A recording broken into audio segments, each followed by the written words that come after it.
Everyone treats Simpsons fan theories as harmless internet fun, jokes people trade in comment sections and forget by the next episode. Just background noise for a cartoon that's been running for decades. But Matt Groening himself built half of Springfield's biggest secrets directly into the show, and some of them turned out to be real. In this video, we break down every Simpsons fan theory, why this fandom never stops digging. The Simpsons first aired as its own show on December 17th, 1989 on the Fox network. Before that, short cartoon bits about the family ran as filler segments on the Tracy Ullman Show starting in 1987. Matt Groening created the family and drew the first sketches on a sheet of paper while waiting in a studio lobby ahead of a meeting where he was originally supposed to pitch a different cartoon he had already made called Life in Hell. Instead of handing over that older idea, he came up with a brand new family on the spot, worried that giving away Life in Hell would mean losing the rights to characters he had spent years building. The names he picked were not random. Homer, Marge, and Abe were the names of his own father, mother, and father again through a middle connection in the family tree, while Lisa and Maggie were the names of his own sisters. Bart's name is often pointed out by fans as a rearranged version of the word brat, though Groening has also described it as simply a name that sounded right for the character. Groening kept his own name for himself in a subtle way too, since he has said in interviews that Lisa's middle name and some of her personality traits echo his own experiences growing up in Portland, Oregon. This detail matters for anyone trying to understand the show's culture of hidden meaning, because from the very beginning, the family was built as a mirror of a real household,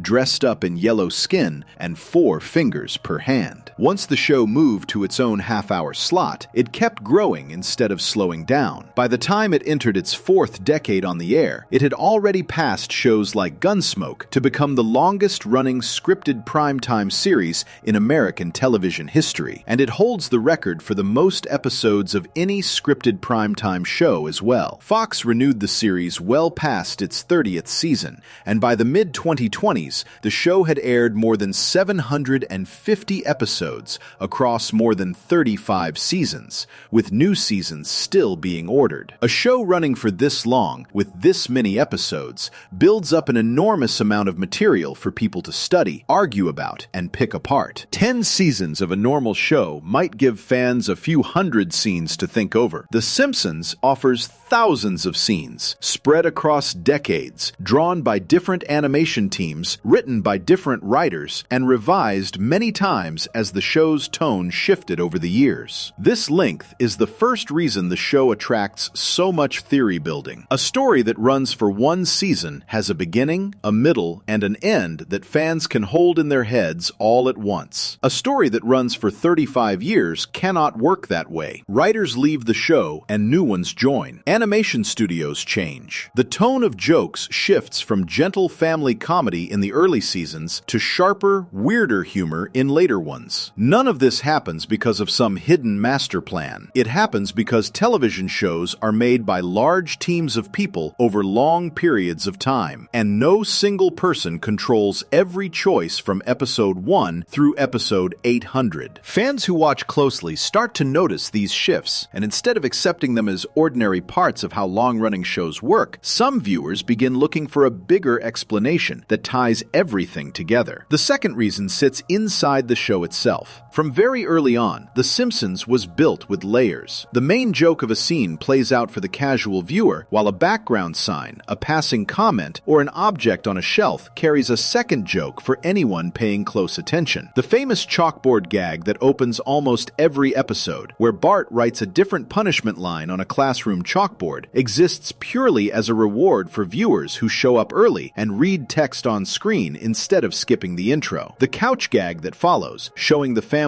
arriving at the living room couch in a different, unexpected way each time, works the same way. Neither of these segments moves the plot forward. They exist purely to reward attention. This kind of layered joke writing trained an entire generation of viewers to re-watch episodes looking for details they missed the first time. Long before streaming existed, existed, reruns played this same role. Because the show entered syndication so quickly, meaning local television stations bought the rights to rerun old episodes constantly, many fans grew up watching the same handful of episodes dozens of times across their childhood. Repeated viewing at that scale naturally leads to noticing small inconsistencies, since anyone who watches an episode 20 times eventually spots the background detail that contradicts something from 3 seasons earlier. Alongside constant reruns, the rise of the early internet gave fans a place to compare notes with strangers instead of just noticing things alone. In the early 1990s, before most people had access to the modern web, groups of fans gathered on a system called Usenet, an old network of discussion boards organized by topic. A group called alt.tv.simpsons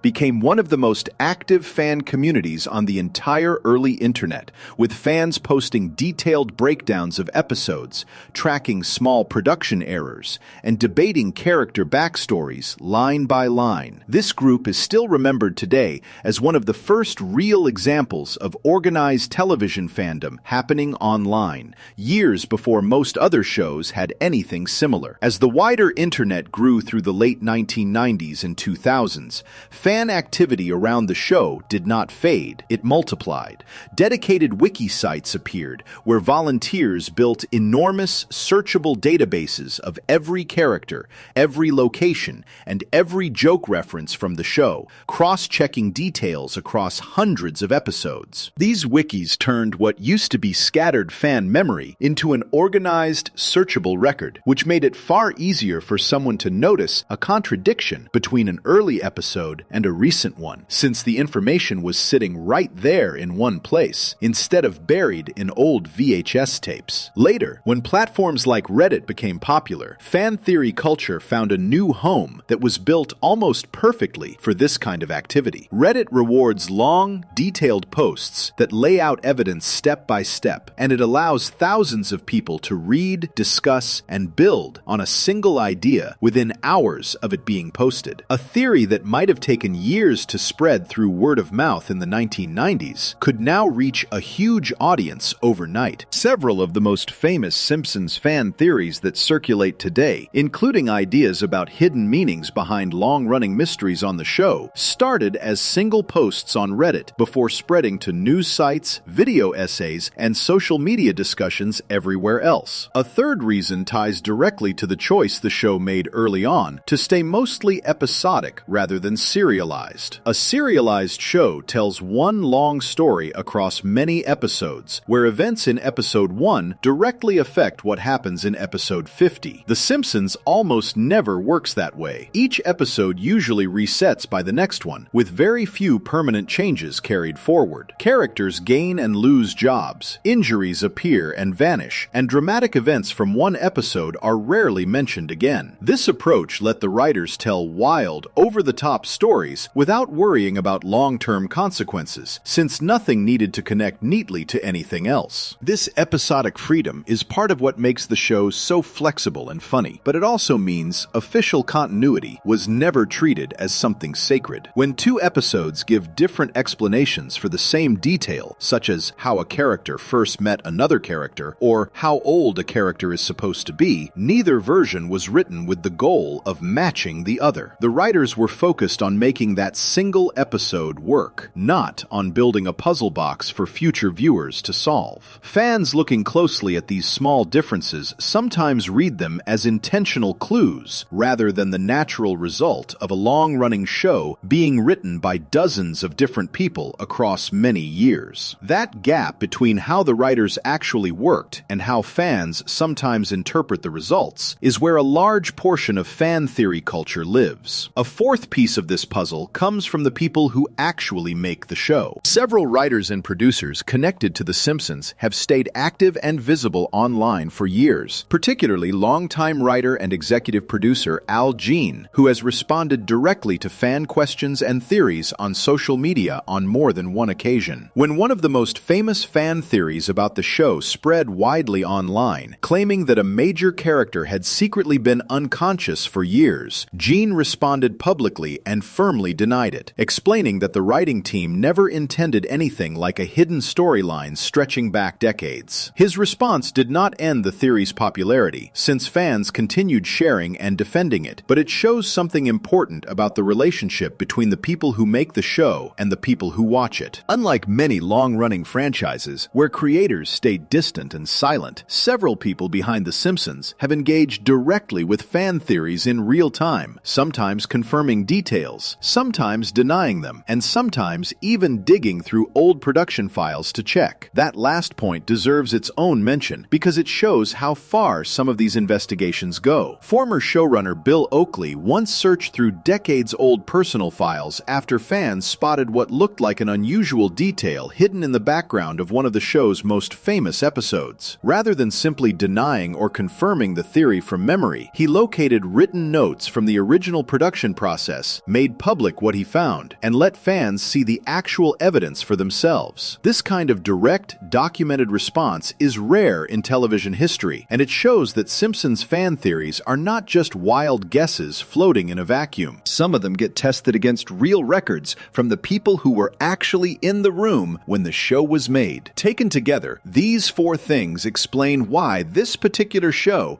more than almost any other in television history, has built such a massive and lasting culture of fan theories. The sheer length of its run gives fans decades of material to search through. The layered joke writing style trains viewers to look closely and re-watch. The choice to stay episodic instead of serialized creates natural gaps and contradictions that fans read as puzzles. And the willingness of some writers and producers to respond directly, sometimes with real production evidence, keeps the conversation alive instead of letting theories die out from lack of attention. None of this means every theory that circulates online holds up under close examination. Some fall apart the moment someone checks the actual episode dates or re-watches the scene in question. Others survive contact with the evidence and turn out to be more solid than expected. What matters for understanding the culture around this show is recognizing that the theories did not appear out of nowhere. They grew out of specific choices made in how the show was written, how it was distributed, and how its creators chose to interact with the people watching it. Before we move on, if you're enjoying this analysis, please consider subscribing. It helps the channel tremendously. One of those early theories, and still one of the most famous ones connected to this show, centers on a single character and a single hospital bed. It claims that everything viewers have watched for years might not be happening in the real world at all, and that the explanation has been sitting inside one ordinary episode from the early 1990s the entire time. Section 2. The Homer Coma Theory. Every long-running show eventually produces one theory that spreads further than all the others. And for The Simpsons, that theory involves a hospital bed, a vending machine, and a claim that the entire second half of the show never actually happened the way viewers think it did. The idea is simple to state, even though the argument behind it stretches across dozens of episodes. Somewhere around the early 1990s, Homer Simpson supposedly suffered a serious injury that left him unconscious, and everything the audience has watched since that point is not really happening in the real world of the show. Instead, according to the theory, it is all playing out inside Homer's mind while his body lies in a hospital bed, slowly aging in a way the audience never gets to see. This idea did not come from the writers of the show. It came from an ordinary fan on the internet, and the way it spread says almost as much about how modern fan culture works as it does about the show itself. The theory traces back to a post shared on Reddit in February of 2015, written by a user going by the name Hard Topic a Name. Reddit, for anyone unfamiliar with it, is a massive online discussion site broken up into thousands of smaller communities, each built around a specific topic, and it has become one of the most common places for detailed fan theories to get written up, shared, and argued about. Hard Topic a Name's post laid out a full argument, point by point, using specific episodes as evidence rather than just guessing. That kind of structured, evidence-based writing is a big part of why the post spread so quickly. It did not read like a random guess. It read like an actual case being built, the same way a person might lay out clues in a mystery story. The starting point of the argument is a real episode from the show's 4th season called Homer the Heretic, which first aired in October of 1992. In this episode, Homer decides he no longer wants to go to church on Sundays, choosing instead to stay home, relax, relax and enjoy his day off in his own way. Over the course of the episode, his decision leads to a series of funny and chaotic events, including a house fire that puts his family and home at risk. By the end of the episode, Homer has a dream where he speaks directly with God. Their conversation touches on faith, everyday life, and what actually matters in the grand scheme of things. It is a warm, funny scene, and it stands as one of the more memorable religious moments in the show's history, since the writers handled the subject with a surprisingly gentle touch, instead of turning it into a joke at religion's expense. Hard to Pick a Name's theory focuses on a specific detail from that dream conversation, where Homer and God discuss how much time Homer has left. The theory reads this exchange as a hint, almost like a piece of foreshadowing planted by the writers, suggesting that Homer's time was limited going forward. Taken on its own, this reading is a stretch, since the scene plays as a light-hearted moment about faith rather than a literal countdown. The theory becomes more interesting, though, once it connects that scene to a second episode that aired roughly 6 months later. That second episode is called So It's Come to This, a Simpsons clip show, and it aired in April of 1993, also during the show's 4th season. Clip shows were common on television during this era, since producing a full new episode costs far more money and time than assembling old scenes around a thin new story. The Simpsons used this same approach for this episode, but instead of just showing old clips with no explanation, the writers built a small framing story around the flashbacks. In that framing story, Bart plays an April Fool's prank on his father by giving him a can of soda that has been shaken up so hard that it becomes dangerously pressurized. When Homer opens it, the can explodes with so much force that it knocks him backward into a vending machine, which then falls directly on top of him. Homer ends up seriously hurt and is taken to the hospital, and the flashback clips that make up the rest of the episode are framed as memories running through his mind while he recovers. This is the exact moment the coma theory points to as the true turning point. According to the theory, Homer never actually recovers from this injury in any normal sense. Instead, he slips into a long-term coma right there in the hospital bed, and the audience is meant to believe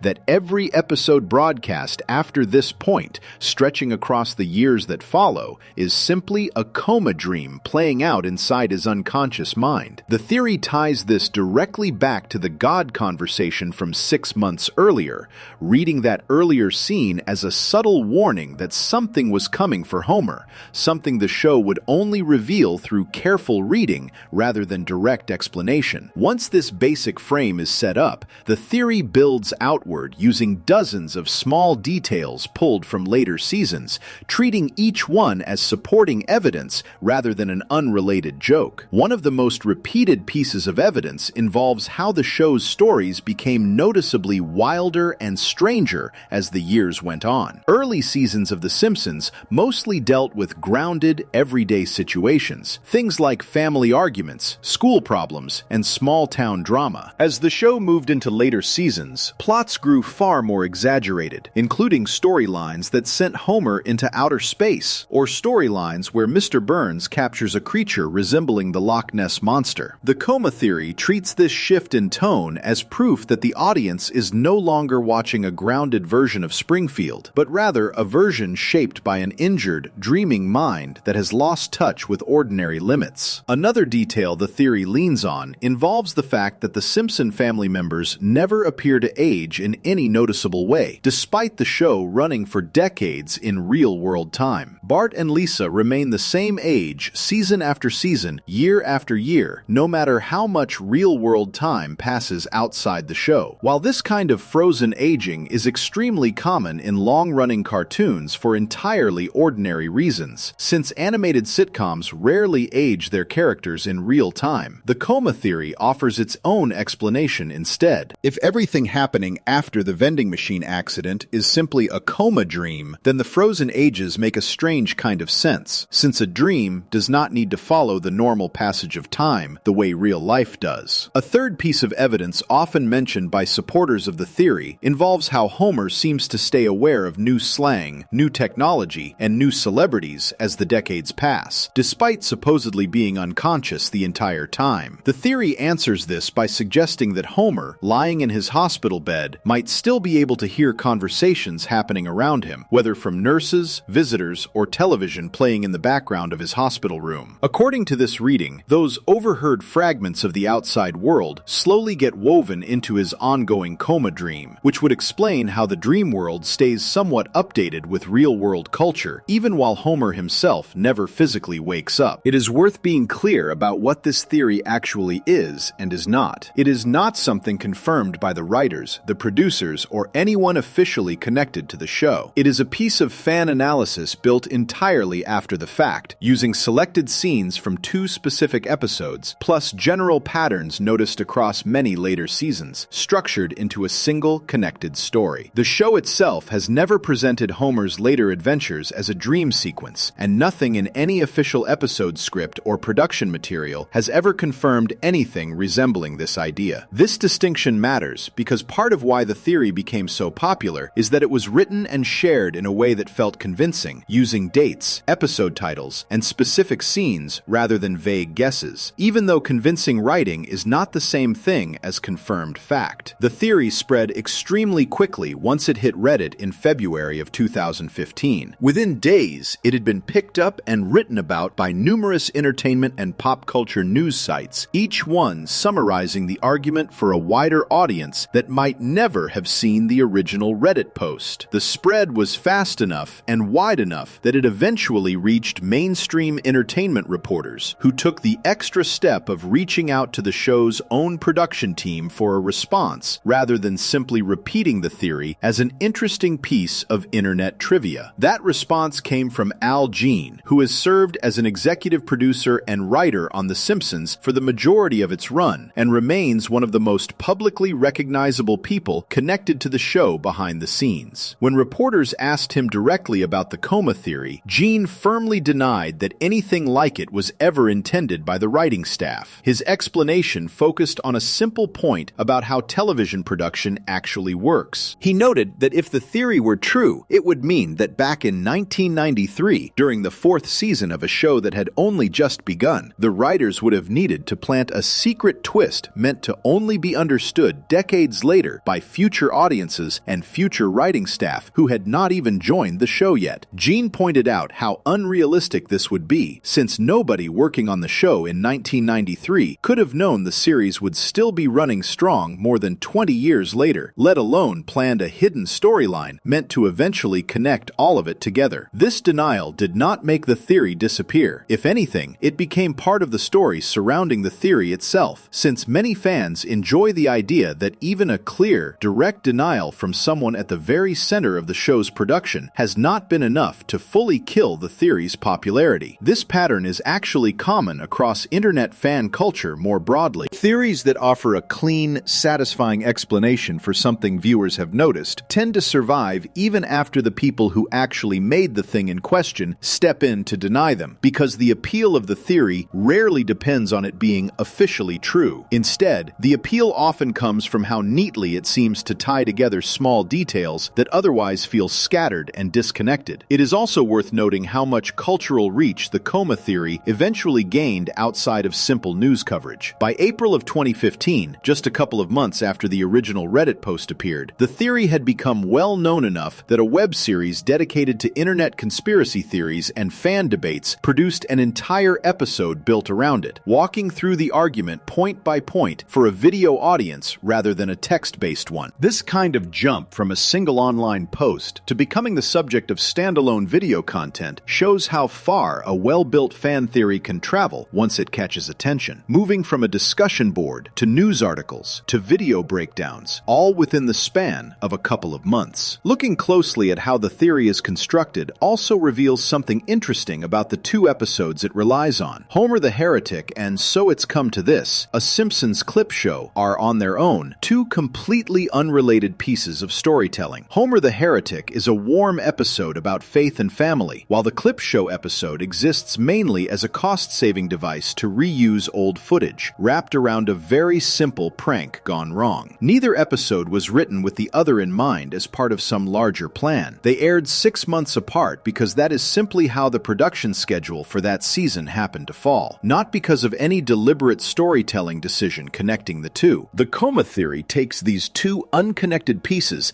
and links them together after the fact, which is a common pattern in how internet fan theories get built across many different shows and franchises. Rather than starting with something the creators confirmed, a theory like this starts by noticing two moments that feel like they could fit together, then works backward to build a connective explanation joining them. This approach can produce genuinely clever, well-constructed ideas, and the coma theory is often praised even by people who do not believe it, purely for how well organized the original argument was. At the same time, this backward building approach means the theory says more about how creative and pattern-seeking fans can be than it does about anything the show's writers actually intended. Part of the reason this specific theory found such a large audience also comes down to timing. By 2015, the show had already been running for more than 25 years, giving it an enormous back catalog of episodes for fans to comb through looking for supporting details. A theory like this would have been much harder to build and far less convincing if it had been proposed during the show's first 5 seasons, since there would not yet have been enough later material showing the shift toward wilder, more exaggerated storylines that the theory relies on as supporting evidence. The theory essentially needed the show to keep running for over 2 decades before enough evidence existed to make the argument feel substantial rather than thin. There is also a broader pattern worth understanding here, since the coma theory is far from the only example of this type of idea attached to a long-running television show. Similar theories claiming that an entire show, or a large portion of one, is secretly a dream, a coma, or some kind of imagined reality have appeared around many other long-running series over the years. This type of theory tends to show up specifically around shows that have been running long enough to build up strange inconsistencies, unusual tonal shifts, or moments that never quite get fully explained within the story itself. The appeal of a coma or dream explanation is that it offers one single, tidy reason for all of those loose threads at once, instead of requiring separate explanations for each individual oddity. Fans are often drawn to this kind of single, unifying answer because it feels more satisfying than accepting that inconsistencies simply build up naturally whenever a show runs for a very long time under many different writers and animation teams. It is worth remembering, too, that The Simpsons has never been shy about referencing and joking about its own long-running plot holes and inconsistencies directly within its episodes. The writers are fully aware that after decades on air, small contradictions are unavoidable, and the show has poked fun at this reality more than once through jokes that acknowledge how strange it is that characters never age, or that certain details never quite match up across seasons. This kind of self-aware humor makes it easy to see why fans might read extra meaning into small details, since the show itself openly treats its own inconsistencies as material worth joking about, rather than something to hide or ignore. None of this means the coma theory should be dismissed as pointless or silly. Structure fan theories like this one serve a real purpose within fan communities, giving people a reason to revisit old episodes with fresh eyes, looking for connections they might have missed the first time around. Whether or not the theory is true in any official sense, it has genuinely encouraged countless fans to go back and re-watch both Homer the Heretic and the Clip Show episode with much closer attention than they might have given those episodes otherwise, noticing small lines of dialogue or background details that would normally slip by unnoticed. What makes this particular theory stand out from many others, though, is how directly and publicly it was addressed by someone who actually works on the show. Many fan theories about long-running series simply exist online without ever getting a real response from the people who made the original material, leaving fans to argue endlessly among themselves with no official answer either way. The coma theory is different, since it received a clear, on-the-record denial from a longtime executive producer explaining specifically why the theory does not match how the show was actually written or planned. That direct contact between fan speculation and creator response is relatively rare, and it makes this theory a useful example for understanding how the people behind a show sometimes choose to engage with the stories fans build around their work, rather than staying silent and letting speculation run unchecked. Before we move on, if you're enjoying this analysis, please consider subscribing. It helps the channel tremendously. Even after that denial, though. One detail about the show remains completely real and fully confirmed, separate from any theory about comas or dreams. The Simpson family truly does not age the way real families do, season after season, decade after decade, no matter how much time passes in the real world outside the show. That single, undeniable fact does not need a coma or a dream to explain it, and the real explanation behind it involves a completely different idea that the writers have used deliberately for years, one that has nothing to do with hospital beds or unconscious minds at all. Section 3. The Floating Timeline. The Simpsons has never treated the passing of time the way most shows do. In a normal television series,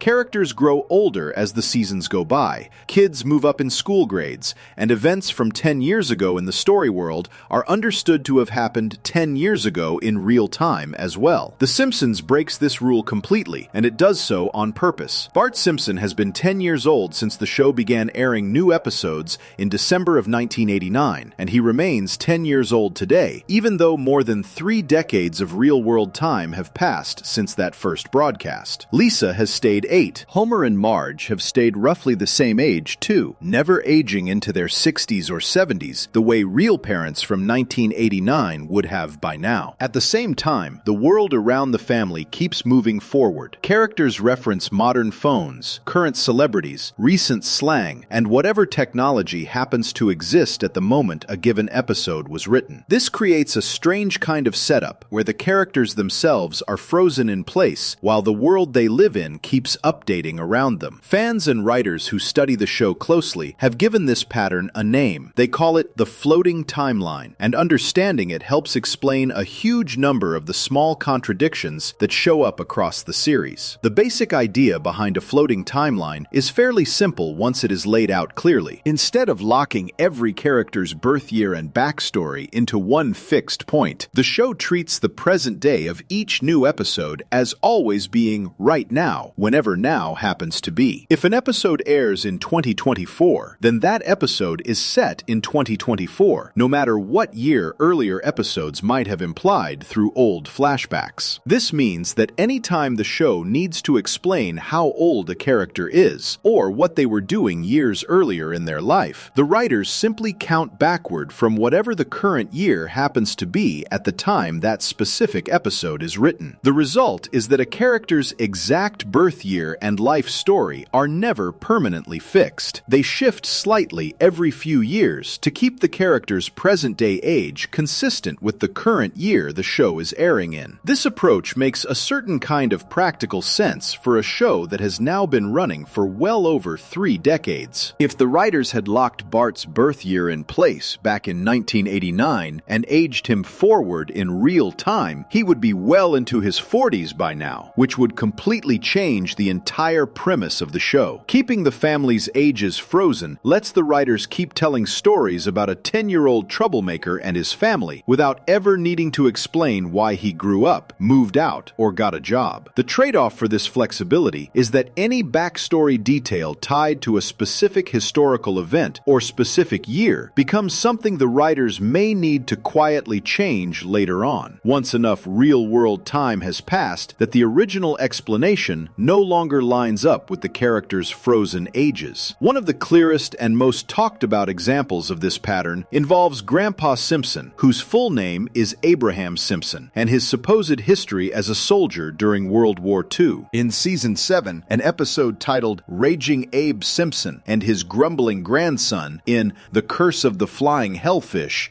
aired in 1996. This episode built an entire adventure story around the idea that Abe had served as a soldier during World War II, leading a small group of men who called themselves the Flying Hellfish. The episode revealed that this group, during the war, had come into possession of a valuable stash of stolen artwork, and that years later, in the present day of the show, the surviving members of the group were still connected to that wartime secret. The episode even connected several other characters to this same backstory, revealing that Mr. Burns, along with the fathers of Chief Wiggum, Barney Gumble, and Principal Skinner, had all served in the same unit under Abe's command. This episode is remembered fondly by many fans, partly because it gave Grandpa a rare moment as an action hero, instead of just being an old man timeline rambling about the past, and partly because it built a real emotional connection between Abe and Bart, who bonds with his grandfather over the adventure. For years after this episode aired, this version of Abe's backstory held up reasonably well because the math still worked. If Bart was 10 years old in the mid-1990s, that would place his grandfather at a normal age to have served in World War II, which ended in 1945. As the floating timeline kept sliding forward with each passing year, though, this math slowly stopped working. If the current year of each new episode keeps moving forward, while Bart stays 10 and Homer stays in his late 30s, that means Abe's birth year has to keep sliding forward too in order to keep him at a normal grandfather age relative to his son and grandson. Eventually, sliding Abe's birth year forward enough times means he becomes too young to have possibly served as an adult soldier in World War II, since that war ended decades earlier. This exact problem came to a head very directly in season 36, which aired in 2025. An episode titled Shoddy Heat gave Abe a brand new piece of backstory, revealing that during the 1980s, he had worked as a private investigator, involved in a case connected to Mr. Burns and a missing partner named Billy O'Donnell. This new backstory placed Abe as a middle-aged adult during the 1980s, which already sits at odds with the idea of him being an adult soldier fighting overseas back in the 1940s. Shortly after this episode aired, another season 36 episode called Abe League of Their Mo went even further, opening with a flashback showing Abe as a young child back in the 1940s, tying his love of a local baseball team back to his childhood. Placing Abe as a child during the exact years World War II was being fought directly contradicts the entire premise of the 1996 episode, since a small child could not have served as a soldier leading a wartime unit. Fans who noticed this shift did not need any inside information to catch it, since the two versions of Abe's life simply cannot both be true at the same time. If Abe was a young child during World War II, then the entire Flying Hellfish story from season 7, including his supposed leadership of a wartime unit, his connection to Mr. Burns through that unit, and his shared history with the fathers of Wiggum, Gumble, and Skinner, no longer fits into his life story at all. The two episodes were made nearly 30 years apart by different writers working under different circumstances, and neither one was written with the goal of contradicting the other. The contradiction exists simply because the floating timeline kept sliding Abe's birth year forward year after year until it eventually slid past the point where his old backstory could still make sense. Abe is far from the only character whose backstory has shifted because of this same sliding effect. Principal Seymour Skinner provides another well-known example. In earlier seasons, Skinner's backstory placed him as a soldier who served in the Vietnam War, a conflict that took place mainly during the 1960s and early 1970s. For a character meant to be roughly the same age as Bart's parents, a Vietnam War backstory made reasonable sense for many years, since it lined up with a normal age gap between Skinner and the younger Simpson family members. As with Abe, though, the floating timeline eventually pushed the present day of the show forward far enough that placing Skinner's military service back in the Vietnam War era started to create the same kind of age math problem, since sliding his birth year forward enough times to match a more modern present day would place him as far too young to have served in a war that ended decades earlier. Skinner's situation carries an extra layer of complication beyond simply his war history, connected to a separate and famous episode called The Principal and the Pauper, which aired in season 9. That episode revealed a surprising twist, claiming that the Principal Skinner audiences had known for years was not actually the real Seymour Skinner at all, but rather an imposter named Armin Tamzarian, who had taken on the identity of the real Skinner after the real one was presumed dead during the war. This twist was controversial among fans right from when it first aired, and the show has treated it inconsistently ever since. Some later episodes reference the imposter twist directly as a joke, while other episodes completely ignore it, showing Skinner living a normal childhood with his mother, a background that would not fit the imposter version of his story at all. This means Skinner's backstory carries two two separate layers of contradiction stacked on top of each other, one coming from the imposter twist itself being treated inconsistently, and a second coming from the ordinary sliding effect of the floating timeline pushing his age forward over the decades. Other characters carry smaller, quieter examples of the same pattern. Carl Carlson, one of Homer's co-workers at the power plant, has had his personal background changed more than once over the years, sometimes shown as having grown up far away in Iceland,